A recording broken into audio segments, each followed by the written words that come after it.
The gentleness of nature. I just came out for a walk and I just had this really strong feeling of gentleness.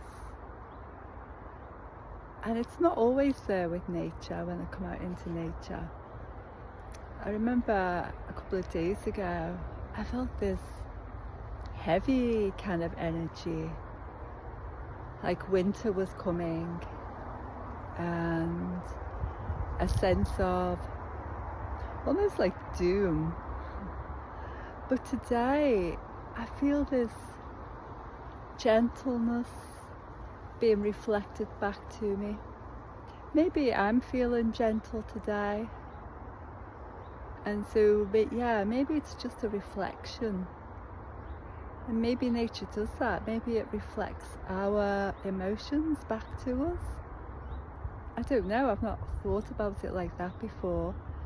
So, but it was just an observation, and I thought, oh, I'll share this little observation.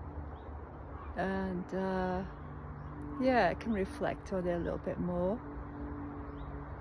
And of course it's an awareness, isn't it? It's an awareness of how I'm feeling being out in this environment, aware of this beautiful gentle energy which I can appreciate and savor. Yeah, I can savor this beautiful gentleness which isn't always there. And so thank you for being here, and thank you for taking this sacred pause with me. And until next time, bye for now.